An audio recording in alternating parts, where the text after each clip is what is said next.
I'm really excited to be here. I'm going to start with an apology, and then I'm going to make a confession, and then I'm going to tell you 3 things that you shouldn't do in order to do something else better. And then I'm going to end with a challenge, okay? So let's start with the apology. First off, for anybody who thought that this is a conversation around procreation and not co-creation, I'd like to apologize. We're not going to be talking about the birds and bees today, and I'm not going to be sharing any universal secrets of that variety. But we are going to be talking about co-creation, and there's a relationship there. So now the confession. I've been on stages like this, engaging with audiences like you all, for almost half my life. And I've never done it as my true, authentic self until today. And so I'm really excited about that. I'm really excited to be here, and I'm excited to be sharing with you today about co-creation because of that. Now, why is that? Well, first and foremost, what you need to know about me is I'm a musician. I play over 10 instruments. I have my own band. I write, co-write, produce, record, and perform original songs and music. And that is my number one passion. It's who I am. And like many aspiring musicians, and let's face it, you all know I'm aspiring because until today you've never heard of me. Like many aspiring musicians, I also have a day job that I use to help feed and provide for my family and take care of the ones that I love. And that day job just happens to be as a senior executive at a leading strategy and management consulting firm. So in both capacities, I've been on stage. As a consultant, I've addressed audiences on business, technology, innovation topics. And obviously, as a musician, I've performed songs. And so it's always been one part of me or the other part of me. But today, because we're talking about co-creation, and the truths that I'm going to share with you all today and the tips I'm going to share with you today really apply to any kind of creation. It's very universal. I get to bring both parts of myself to the stage and share from both perspectives. So I'm really excited about that. So now, when we talk about co-creation, that is the art and science of creating something that didn't exist before by working with somebody else. And that thing can be anything.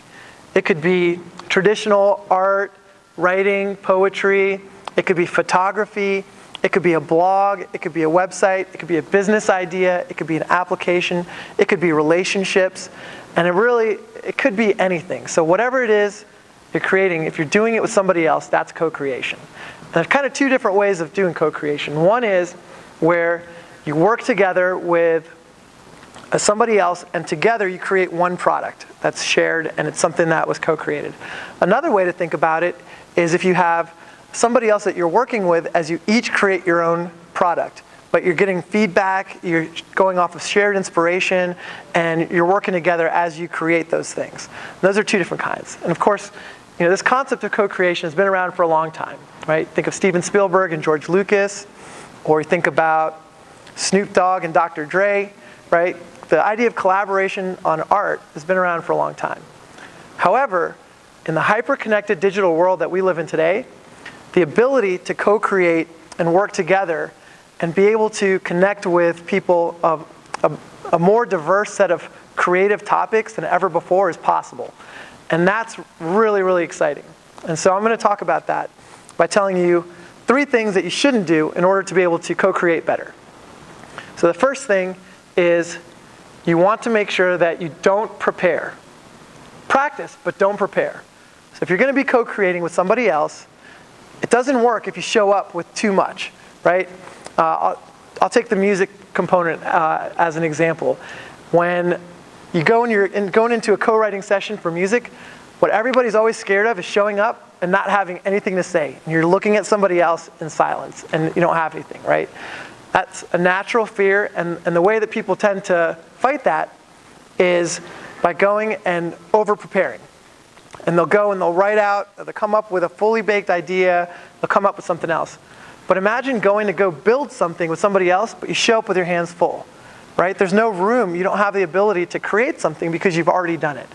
So when you co-create with somebody else, you don't want to over-prepare, right? You want to have enough room for somebody else's idea to join your idea, or to throw it away, or to twist it and turn it and create something new, or to let them start with something and you build on that. So that's the first tip. The second tip is don't say no. Whatever you're working on, whatever you're doing, make sure that you say yes and, or what if we did this? And so you want to be able to take other people's ideas and you want to build on them. You want to work with what they're bringing as well. Nothing will kill the energy, and we talked about how these kind of exchanges are all about energy. Nothing kills energy faster than somebody shutting you down, right? And so what you want to do is you want to work with other folks, and it's really about the process of creating and building on each other. And I found that if you can get the energy right and the collaboration right and be working on something together, then the product itself becomes better on its own. So that's the second tip. The third tip is about don't be scared to throw away an idea if it's not working. So a lot of people, as they're co-creating with somebody else, they tend to cling to or stick to that very first idea that they have, and they just go with it. And that can be dangerous, right? In business, you've got this concept of sunk cost, right?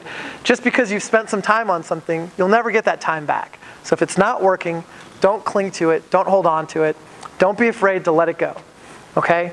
One of the best songwriters that I know gave me an analogy one time when he was talking about this concept of not being afraid to throw something away.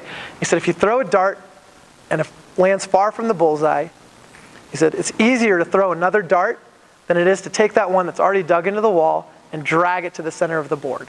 I think that's a beautiful analogy for this concept of not throwing away an idea if it's not working. Okay? So those are the three tips that I have for you, and I think that a lot of people feel like being creative on demand, being creative with somebody else, that those are things that you can only do if you're born with certain talent. And while there are for sure people out there who are born with creative talents, there's also a lot more people who got there through practice and hard work. So the concept of being creative and that's just something you're born with or not, that's fool's gold, okay? Everybody is creative.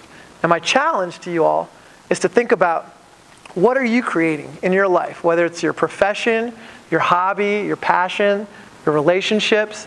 What are you creating? What are you being creative about?